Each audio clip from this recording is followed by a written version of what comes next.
کفن میں ازار اوپر رکھنا ہے یا کرتا؟ جی یہ سوال ذرا اہمیت کا حامل ہے۔ عام طور سے یہ غلطی ہوتی ہے کفناتے ہوئے۔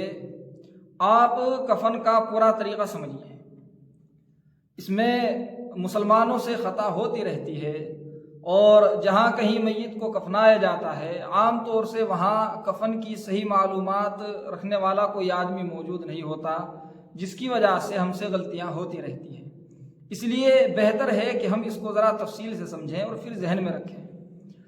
جب میت کو کفنایا جائے اس وقت میں آپ میت کی چادر 3 کپڑے بچھا دیں گے جن میں اس کو کفنایا جائے گا، کفن دیا جائے گا۔ جو سب سے پہلے آپ کپڑا بچھائیں گے اس کو ردا کہا جاتا ہے، وہ سب سے بڑا کپڑا ہوتا ہے چادر، جس کو لفافہ بھی کہتے ہیں۔ اس کی مقدار میت کے سر سے اوپر تک اور پیروں سے نیچے تک ہونی چاہیے کہ جس میں میت پوری کی پوری آ جائے۔ اس کے اوپر آپ ایک ازار بچھائیں گے جس کو تہبند بھی کہہ دیتے ہیں، تو اس کی مقدار میت کے کندھے سے لے کر اور نیچے پیروں تک ہونی چاہیے۔ یہ فقہا نے اس کی مقدار بیان کی ہے۔ اس کے بعد میں آپ ایک کرتا بچھائیں گے بغیر آستینوں کا، اس میں آستین نہیں ہوں گی، آستین کی جگہ خالی رہے گی۔ اس کرتے کی کیفیت یہ ہوگی کہ اس میں میت کا سر نکل جائے باہر، جہاں گلا ہوتا ہے وہاں سے کپڑے کو کاٹ دیا جائے گا، اور اس کا ایک حصہ آپ ازار کے اوپر بچھا دیں گے، دوسرا حصہ اس کا سرہانے رکھ دیا جائے گا، کیونکہ وہ برابر میں سے سلا ہوا نہیں ہوگا، تو اس لیے اس کو آپ سرہانے رکھ دیں گے۔ اب جب میت غسل سے فارغ ہو جائے تو میت کو لا کر اس کرتے کے اوپر رکھ دیا جائے گا، اور اس کرتے کا جو حصہ سرہانے رکھا ہوا ہے اس کو اٹھا کر میت کے اوپر بچھا دیں گے۔ یہ کرتا کہاں تک ہوگا؟ یہ کرتا پنڈلی کے نیچے تک ہوگا، یعنی اتنی اس کی لمبائی ہونی چاہیے۔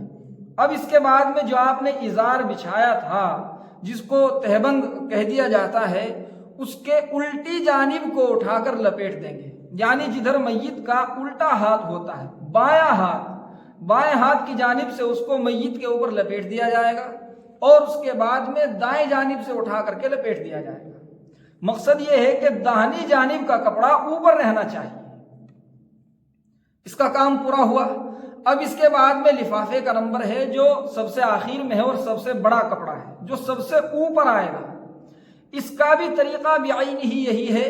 پہلے آپ اس کو بائیں جانب سے اٹھا کر لپیٹ دیں گے، یعنی الٹی طرف سے اٹھا کر میت کے اوپر لپیٹ دیں گے، اور اس کے بعد میں داہنی جانب سے اس کپڑے کو اٹھا کر میت کے اوپر لپیٹ دیا جائے گا۔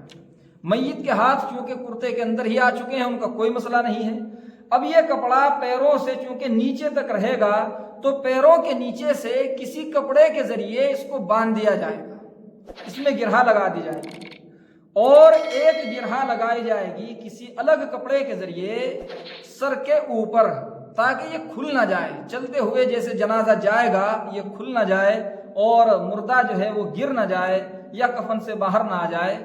اور ایک کپڑا باندھ دیا جائے گا آدمی کے پیٹ سے ذرا نیچے، آدمی کے بیچ میں، جس کی وجہ سے یہ کفن محفوظ رہے گا۔